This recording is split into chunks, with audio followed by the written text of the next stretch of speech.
Well, this has been long overdue. Let's talk about the recent championship transfers and the latest rumours.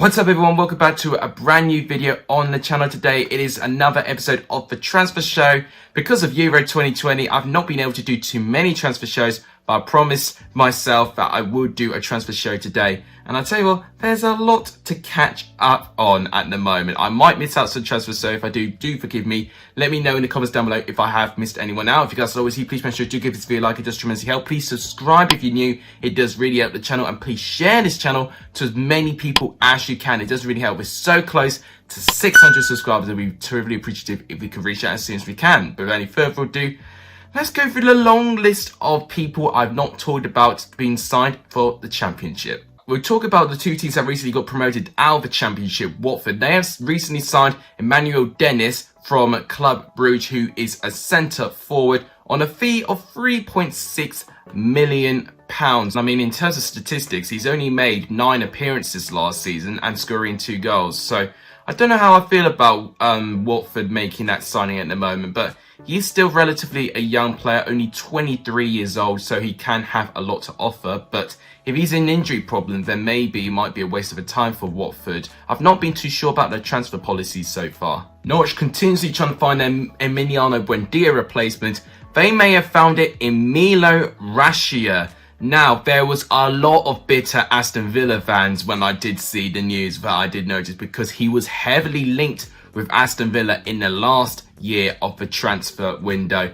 But Norwich have now snuck him up, and I think in a pretty good deal as well. I think they've kept the deal undisclosed. And he has spent, I think, 4 years at Werder Bremen, and last season he made 24 appearances, 3 goals, 5 assists. Unfortunately, Werder Bremen did get relegated, but he was one of the more important and creative players for Werder Bremen, and definitely one of their most talented players. And I think joining a side like Norwich, whether you can hit the ground running straight away from the Premier League, Bundesliga players, when they adapt from Bundesliga to Premier League, they're a little bit hit and miss, of course. But Rashia, from what I've seen of his stats, is a promising player, and I'm excited to see how he can thrive in the Premier League. We'll talk about Norwich again. They've also made the signing of Angus Gunn from Southampton, which I think is intriguing. I don't know if he's going to be their number 1 goalkeeper. They may stick with Tim Krul as their number 1 keeper, but Angus Gunn, I do think, can definitely compete for that number 1 spot. But I don't know whether he'll be the same goalkeeper after conceding 9 goals against Leicester City.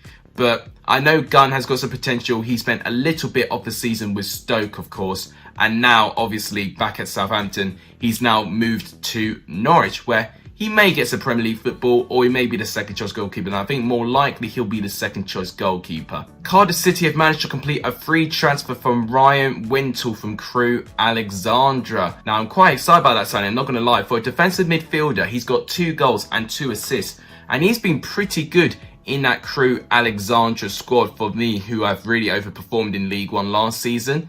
And I think to a side like Cardiff, where they are going to have a very solid, very compact system, I think Ryan Wintle will completely thrive up there.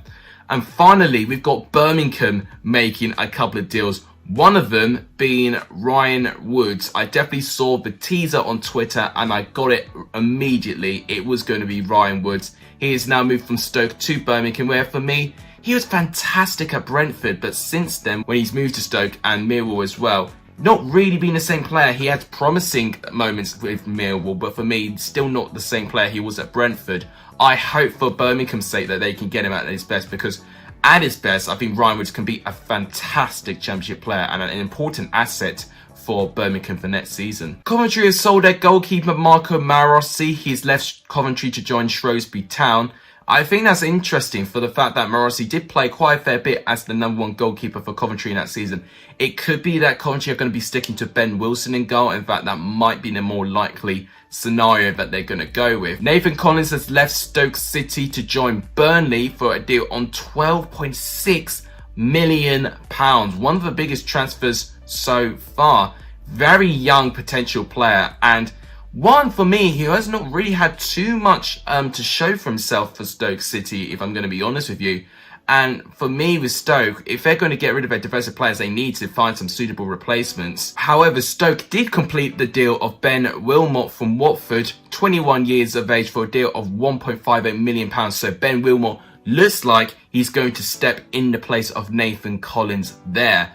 And I think that's actually a good signing. When I saw Ben Wilmot very briefly in Watford, I think he's really good. Very, very concentrated, controlled, and actually rather experienced in a young tender age of 21 years old. And I think he could definitely elevate that defense. I don't think he's going to change it completely, but I think having someone like him in that backline is definitely going to make things tick a lot better for Stoke. Going back to Birmingham, they've made another transfer, Chuks Aneke from Charlton. That is one of the deals that stood out to me so far. When I saw him in League One, I knew he was a pretty good striker in that league. He has scored 15 goals for Charlton last season in 38 appearances. I think getting someone like Chuks Aneke, I think is a really good decision for Birmingham. I think he can really help push for likes of Jukovic to try and get more goals. Someone a little bit different as well who can get him from behind. Another transfer that stood out for me is Nathan Baxter. He has joined Hull. Now, very frustrating seeing Baxter. You know, he's been stuck in the Chelsea Academy for such a long time and he's just not been able to get his big break. And this will be another loan transfer for Nathan. He has had a lot of loan deals in the past 4 or 5 years or so. Luton are losing now a couple of their players again. Ryan Tunnicliffe being the next one. He has left Luton to join Portsmouth on a free transfer. Now, Tunnicliffe has had over 200 championship appearances. So he has missed the championship. He has had a lot of experiences with a load of different clubs. And obviously spending 2 seasons with Luton Town in the championship. But he has moved down to League One to Portsmouth. And I think they've made a fantastic signing, Portsmouth. I actually think with the age he's at now, you know, he's 28. So he's starting to get around nearing the peak of his career.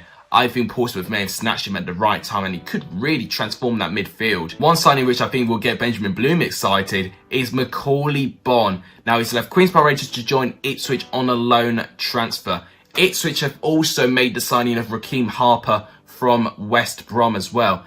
Ipswich have made intent and they definitely want to try and improve their position in League One. Macaulay Bonne would definitely help. Raheem Harper would even help even more for me. They're really starting to get their attacking options and starting to improve pretty much all areas of the pitch. So if you want to look at League One, definitely keep your eye on Ipswich. They're making some fantastic transfers at the moment. Macaulay Bonne had an alright start in the first half of the season, but then when Charlie Austin came in, he just was a lot more consistent than Bonne was, and Bonne just kind of lost his position in the team. Blackpool once again making a couple of signings. Oliver Casey from the Leeds youth squad has joined Blackpool. Blackpool have already went in the market getting a player from the youth team of Everton, Josh Bowler.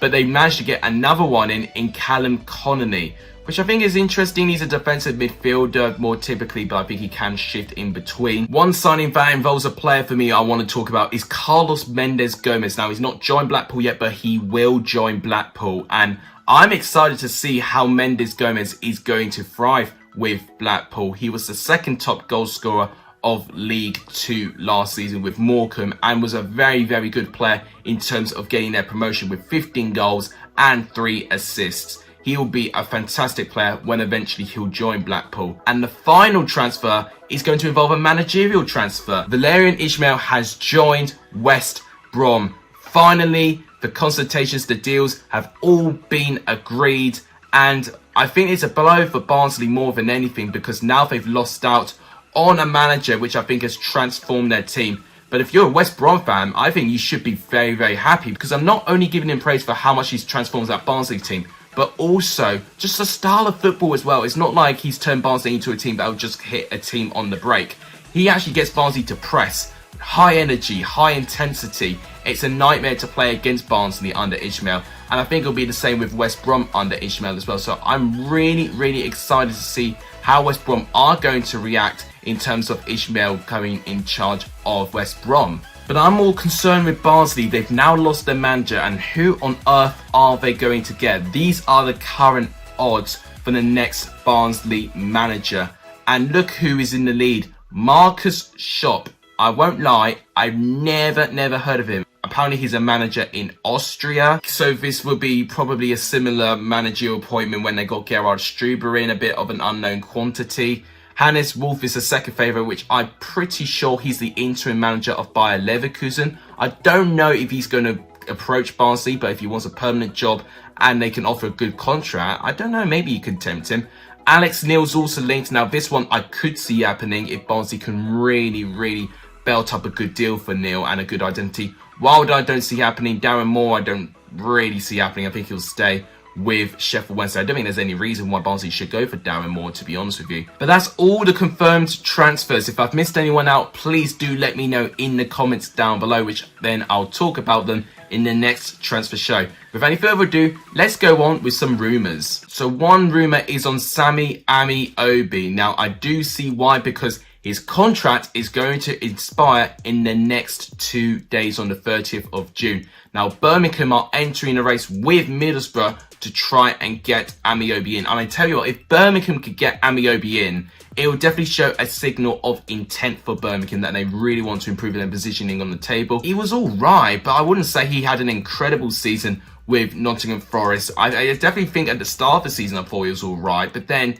his work just kind of got dried out a little bit whilst Chris Hughton was starting to tinker and find his best squad. And I just don't think in Chris Hughton's system it gets the best out of him. We talked about Marco Marossi leaving to join Shrewsbury Town, but Coventry could be looking at a goalkeeper who had a loan spell at Shrewsbury Town last season, Matka Sarkic. Now he's currently at Wolverhampton Wanderers at the moment, and he's done pretty well for Shrewsbury Town last season when he was needed. So he could be the potential replacement of Marco Marossi. He never really established himself as the #1 goalkeeper for Coventry, and I'll be interested to know if any Coventry fans do want to give me their opinion on that. Who should be your #1 goalkeeper going into next season? I mean, it's going to have to be Ben Wilson at the moment, but until they get someone like a Sarkic or maybe a well-established goalkeeper, it could be a little bit of competition now. I think Robbins would definitely need to try and find an established goalkeeper, because it could be quite distracting, especially if you don't establish a goalkeeper which will be in charge of organising that defence. There's been a couple of reports at the moment on Phillip Zinckernagel of Watford, and Nottingham Forest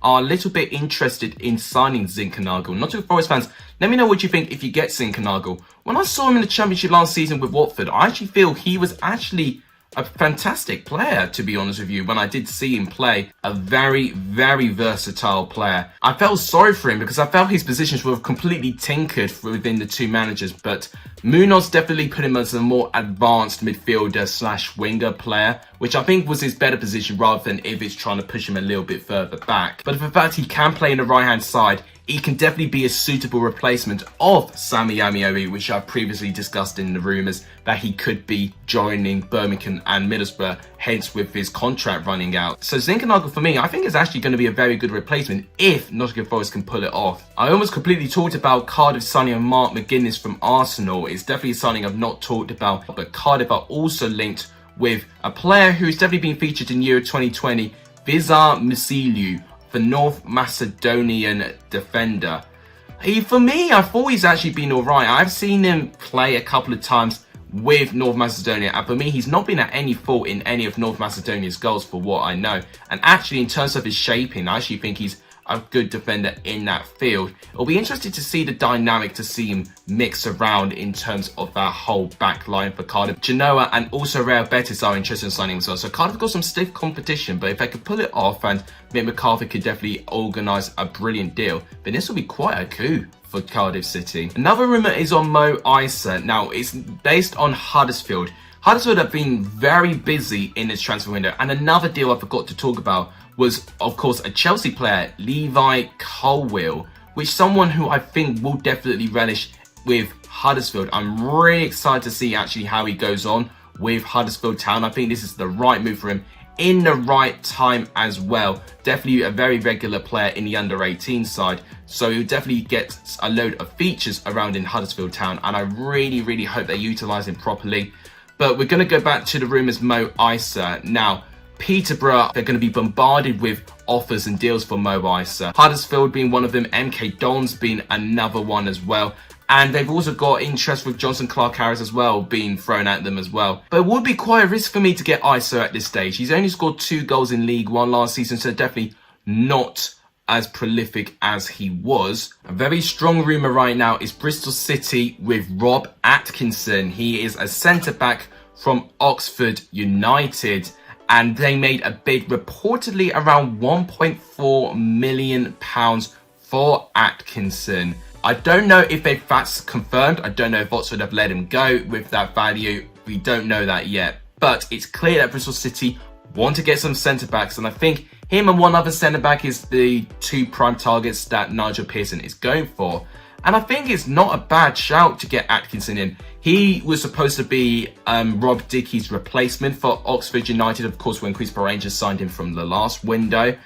And unfortunately, Oxford just cannot get a break. Whenever Oxford have a good season, all their good players are just sold away to the Championship clubs. And it looks like Atkinson's going to be the next one to go from this Oxford United side. I mean, to have a £1 million plus bid on a League One player, I think it will be very, very difficult for Oxford to turn that down. So we could definitely see that deal being confirmed in the next couple of days. One final player room I want to talk about is on Ali McCann. Now, Stoke are said to be linked with the central midfielder from St Johnstone, and he's Northern Irish, so definitely Michael O'Neill will know a lot about this player. I mean, at the moment, McCann was a very, very important player for St Johnstone that managed to win a historic league and Scottish Cup double last season. So McCann has definitely been a very important part of St Johnstone's success last season, and I think the valuation will be roughly £1 million, and that could be enough to tempt St Johnstone to get McCann to Stoke City. Now, Hull are also linked with McCann, but I think with the potential link with McCann potentially going back to Michael O'Neill, maybe Stoke may edge themselves as favourites, and I think it'll be a great signing for someone like McCann. Definitely, if someone like Joe Allen's probably not going to play as much football, he can definitely play in this position and can definitely deputise a couple of things. So I'm going to end the transfer show today talking about my thoughts on Bournemouth and Fulham and the whole managerial saga. So Jonathan Woodgate has put a message on his Instagram saying he will leave Bournemouth when his contract runs out on the 30th of June, which is 2 days from recording to this video. So technically, he's still Bournemouth's manager, but he is just packing his bags now and he will be leaving.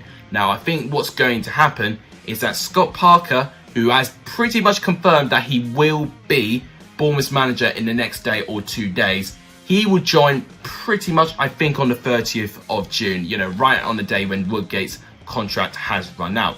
But what does that mean for Fulham? I mean, we were talking about West Brom potentially going into the season, you know, making a last-minute managerial change. How's it taken this long to get things sorted with Parker going to Bournemouth? And now Fulham themselves are going to have to look for a new manager. And I'm hearing they may have to get a loan deal for a manager with an option to buy. So that's even going to be more difficult to finalise. That definitely will be a cheaper option. I'm hearing Steve Cooper is the favourite actually to join Fulham at the moment, and it'll be interesting to see the new styles, you know, because Steve Cooper is a lot more of a pragmatic manager than what Scott Parker is used to with that Fulham side.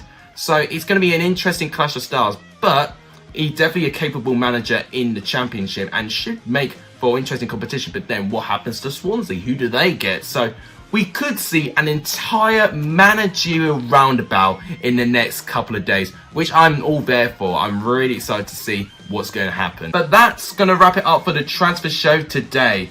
If I've missed anyone out, please do let me know in the comments down below. But thank you guys so much for watching. Please give the video a like if you liked it. Please subscribe if you're new. We're, I think, 16 away from 600 subscribers, which is absolutely incredible. And please share this channel to as many people as you can. It all really, really helps the channel. But thank you guys so much for watching. You guys are legendary. If it's on the end of this video. And as always, I'll see you guys very, very soon.